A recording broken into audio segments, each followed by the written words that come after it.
example, the story was so sad. He had just qualified to go to the university, and his ambition was to go complete his studies, come and build a house for his mother. And he was not able to do that. But we all got together with the county government of Makueni, we were able at least to give that lady a house within 1 month when we were burying Brian. So that was in 2023. In 2024, young Kenyans, the GenZs, caught world attention, and even today I'm quite sure the international community is watching. I've heard the BBC and others. The lead item is about remembrance of the very brilliant and bold young Kenyans who came to the streets to, again, in furtherance partly to the issue of high cost of living, but they were now saying this was now being strongly enshrined through the infamous finance bill of 2024. So they came out, armed only with bottles of water, their national flags, and their telephones. And they did what actually became a very heroic action. So today we want to remember them. I remember, for example, Eric Kialo was shot on the head by a sniper's bullet, and remember young Kennedy Odhiambo very innocently in Rongai, and we had the testimony of his mother when we went for the memorial service at All Saints Cathedral.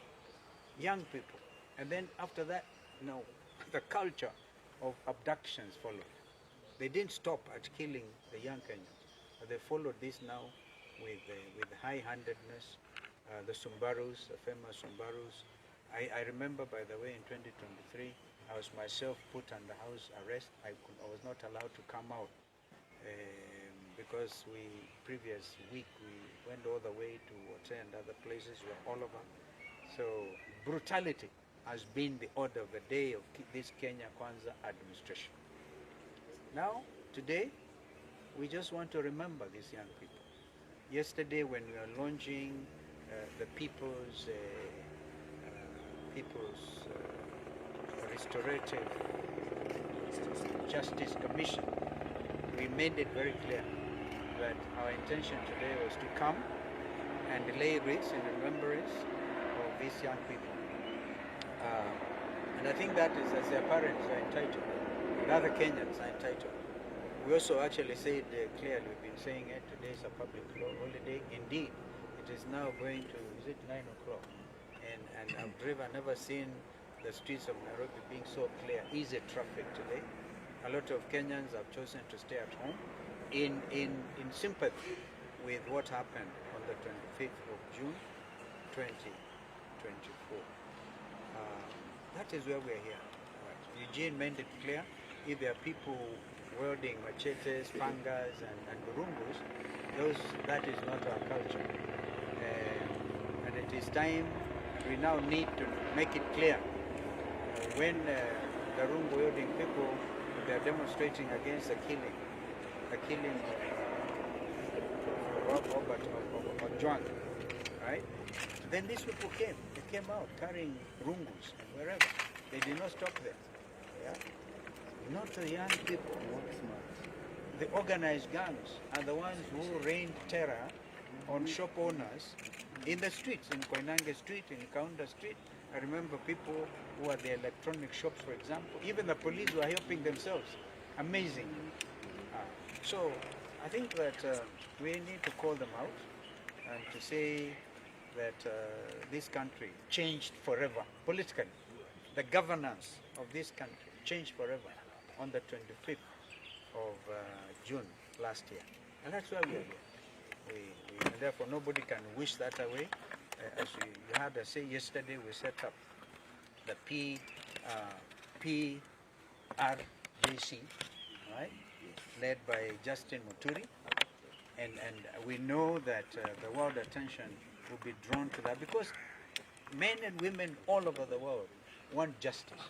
Justice for Juang, justice for heroes of 25th of June. And today, as we speak, not a single penny has been paid by this administration to the either victims, of course, are gone, but also their relatives, also victims, not a single penny. And yet we actually remember when, for example, ODM joined this administration outside KICC, one of the points in the 10-point agenda was compensation. Even I think in Homa Bay, Raila tried to remind them, okay? Nobody, it's like talking to a stone. This is why we cannot understand why those people, anybody would have wanted to join them. So we have set up a People's Commission, Justice Commission. And we know the world will be coming in, and if you look at the quality and the membership of that commission led by Justin Muturi, it is the best we could think of doing, and we must thank our brother Justin Muturi for agreeing to chair that, because his credentials will even attract all attention, perhaps even support, because I think the media will be invited to hear all these stories, some of which we heard yesterday, and so we must get our country back. That's why we are here. Okay. Yeah. Okay. Maybe to Eugene, you've seen the huge security apparatus deployment in town and CBD, even at Parliament. What does this speak?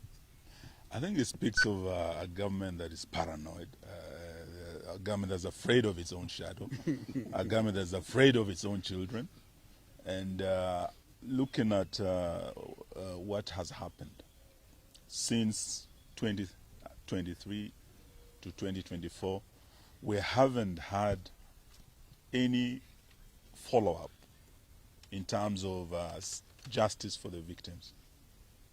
Justice delayed is justice denied. We're not talking of just 1 year. We are talking of 2 years. Over 2 years, nothing. And today I think we must thank the church for standing very, very strongly with the families. We were able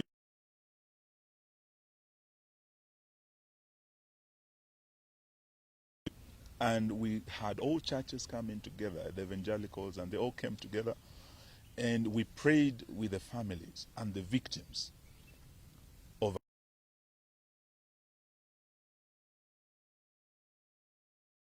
welcomed us here for their first mass, and Father prayed for the children who lost their lives, for the families that are still traumatized today.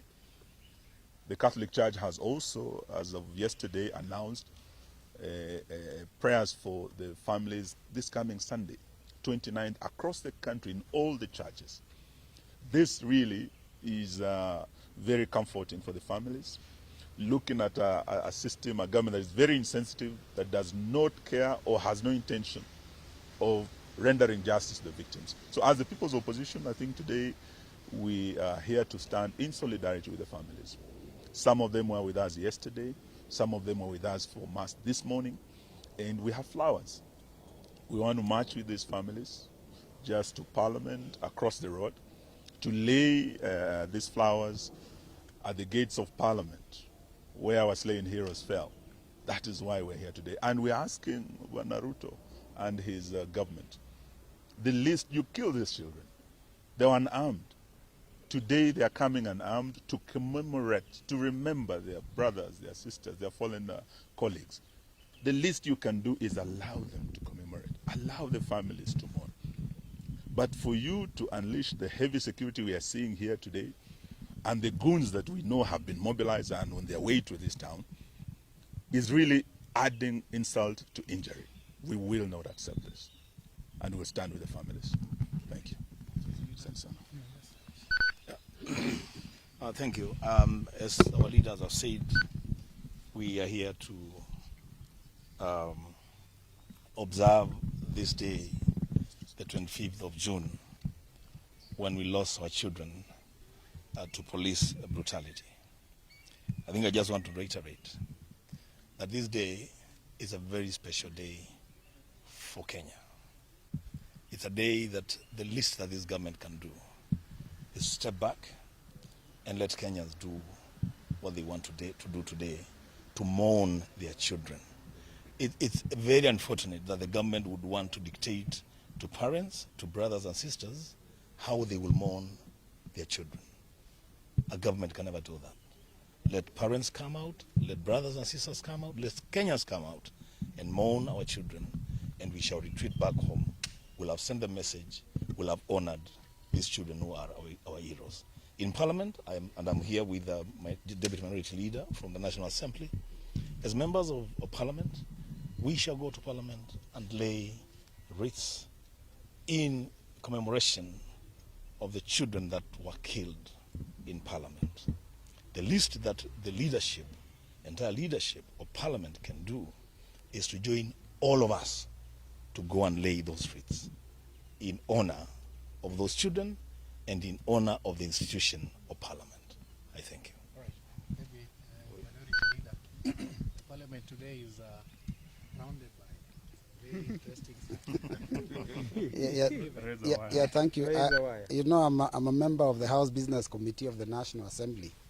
And the last 3-4 weeks, every time we have our meetings, one of the agendas that comes up is that on the 25th of June this year, we shouldn't remember our fallen heroes. And it's surprising, as of today morning, they have allowed that as members of Parliament we can go and lay our wreaths, but they have said that our leaders and the parents and the victims of police brutality, including some who are with us here that were abducted, are not allowed.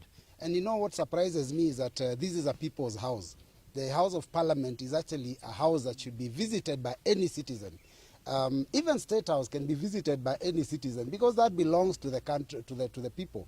So I am surprised because they have told us we can go alone.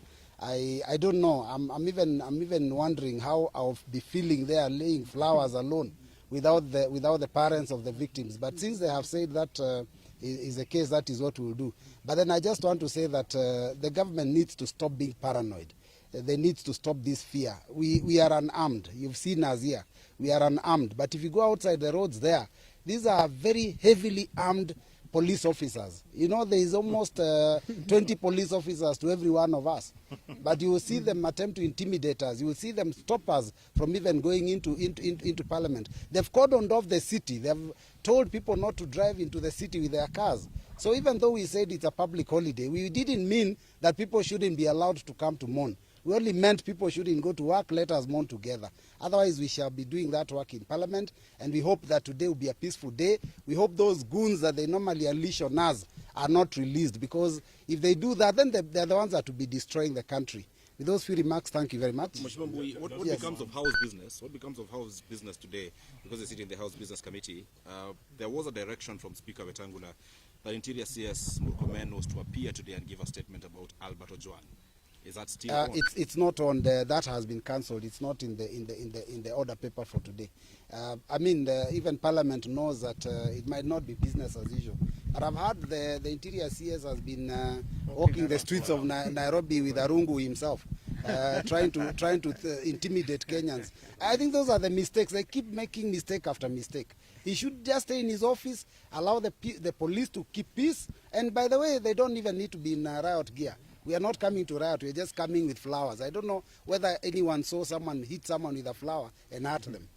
I think on behalf of the victims, we can have Kavuli represent the rest. So we've come today here to celebrate this special day for us as young people of this country. 25th is very special because that's when the young people, you know, changed the political landscape of this country. We want to say that the police should not be tear gassing people who are shooting us. We are very peaceful, as always you've been peaceful.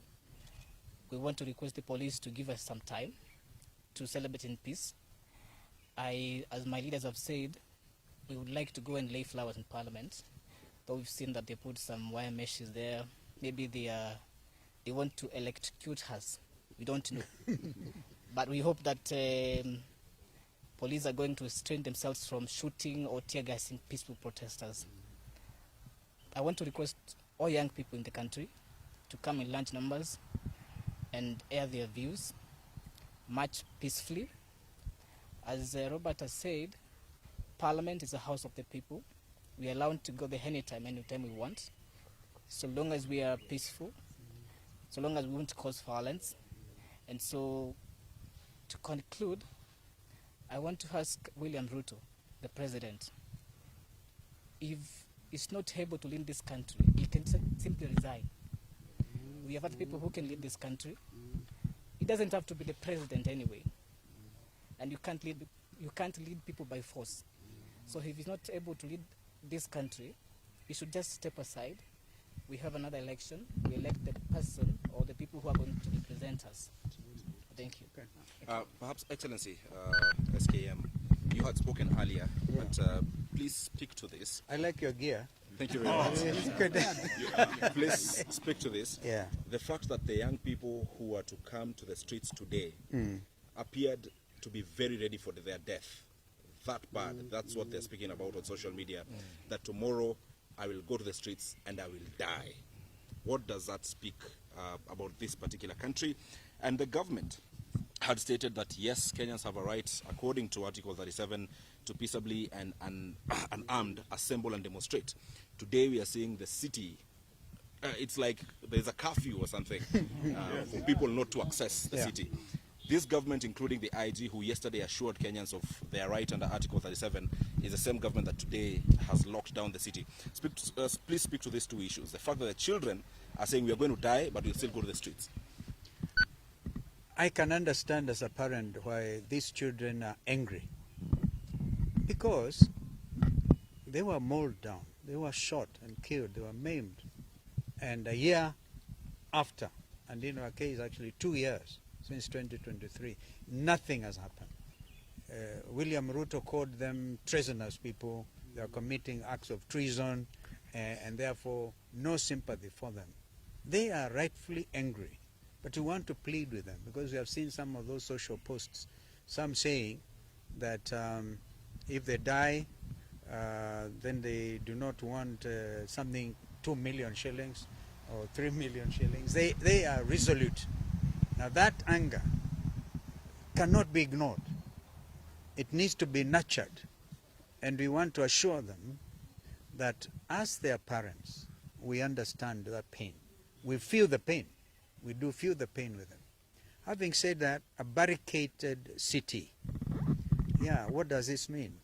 William Ruto has declared it now by action that is truly a public holiday. Truly a public holiday. Of course, the damage that comes with this kind of barricading should wholly be attributed to William Ruto's administration.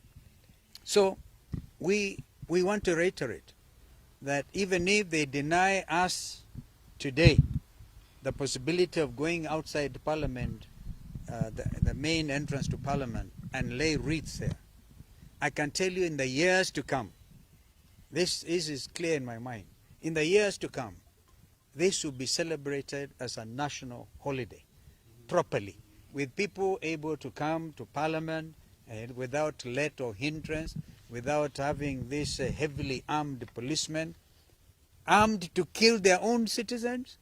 What a shame. So Kenyans must remain bold, Kenyans must remain resolute, and so this is a very important day. In fact, one of the most important days since this country gained independence in 1963. We have had various attempts like amending the constitution and giving ourselves a new constitution in 2010. And actually on the strength of this constitution, these young people came out. Under Article 1, what I'm wearing here is the only thing they were armed with was Article 1 of the constitution. They are very clear. They're very clear. We have here a document that will stand the test of time. And nobody, no William Ruto, Kanja, or Sakaja can do anything about it. This is a new country. And therefore we must prepare it for the owners, the young Kenyans. As the leader of the united opposition, you repeatedly said that today will be a public holiday to join the young people. What was the plan? You've already mentioned laying of wreaths, which appears, or so far looks like, may not happen. But what did the opposition have in mind when you declared today a public holiday? Because of heavy remembrance. This is not the usual type of remembrance. In 2023, we are not even allowed to come to a church like this, and we really must thank the Catholic Church for their magnanimity and their sense of understanding.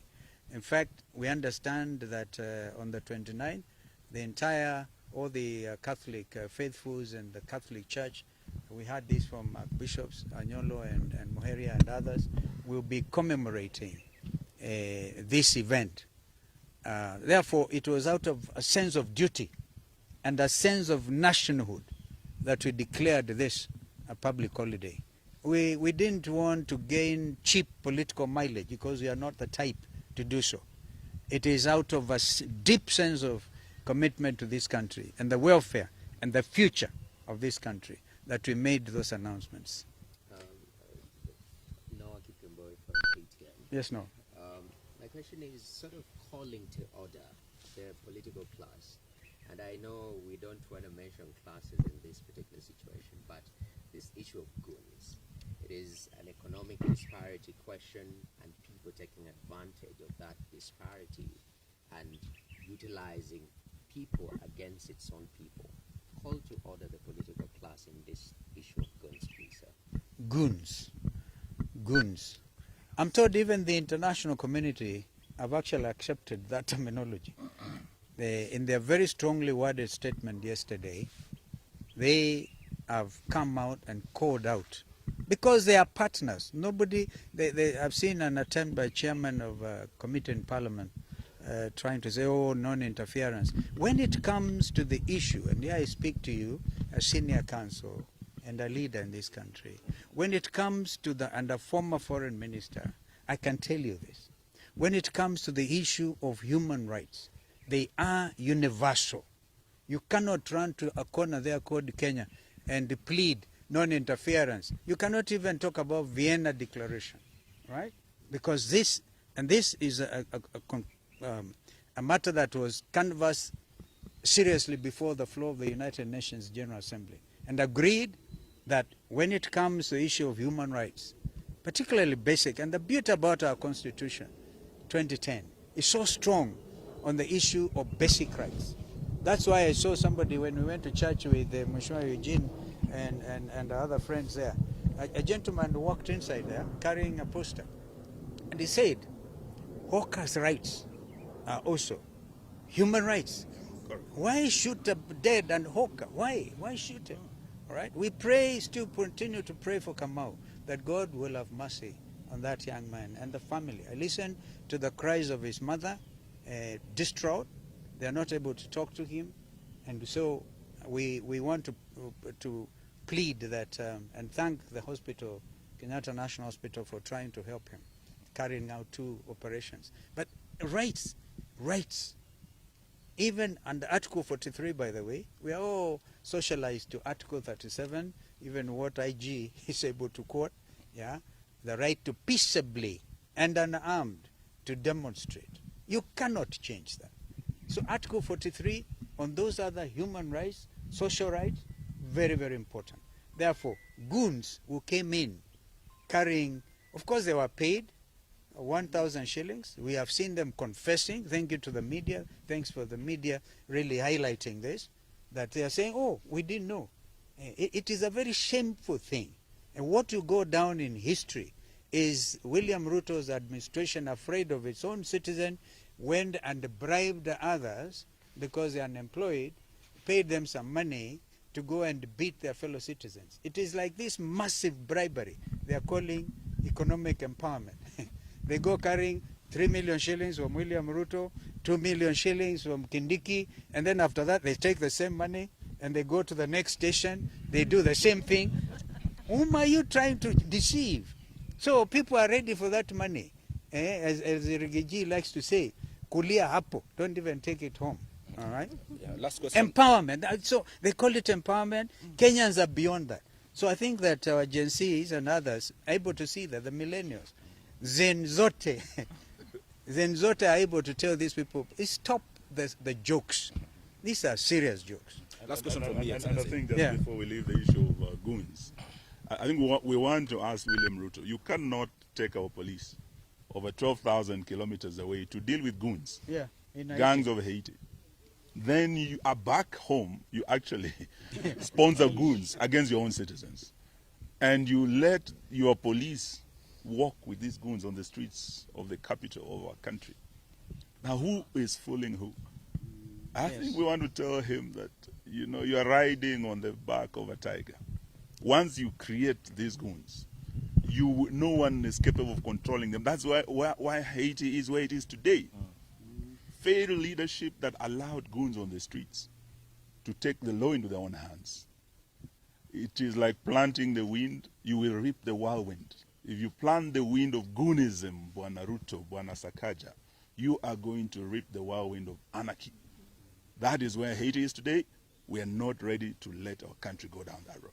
Thank you very much. Last question from me, Your Excellency, is what we saw last year, what took the people to the streets, what Kavuli here went through, abductions, is still happening even as late as last evening.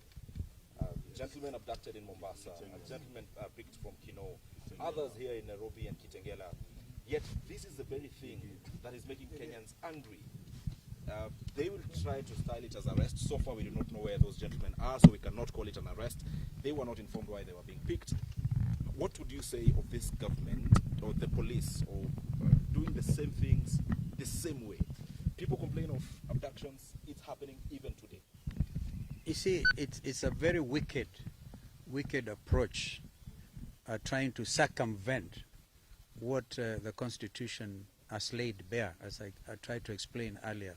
Because they realize the only avenue available to them is a very primitive approach by abducting your citizens without a warrant of arrest, without anything legal.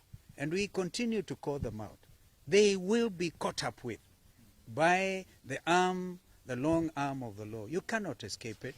They will be accountable. So, because for me, 25th of June will now become the Youth Transparency Day, the Youth Governance Day, and this is it. So if they continue these abductions, because one young man, for example, just sends a post, all right, then they're afraid. They're afraid. They're so afraid that they have to escape from the city. It's so amazing, so amazing. So we continue to call out on abductions, and as I said, the People's Restorative Justice Commission will hear all these cases of continuing abductions, and we'll continue to say no to it. And where occasion demands, we'll go to court. We even talked about state capture, because Kenyans will still want to know about ile mbolea nduni, mbolea gush, all right? They want to know. Those are issues of trying to mess up with the economy, the Gupta type of style in South Africa, yeah, and the Andani dues. We want to know, by the way, who was paid what for that JKIA matter. And of course it was withdrawn. We know they're angry about the fact we forced them to withdraw because of our sense of nationality and making this country proud. We will not allow this. So maybe people thought opposition is weak. Now bado hawajaona anything. We'll deal with it. Thank you very much. Asante sana. So I think we shall proceed, and consequences used to be a symbol of national unity until a disaster happens.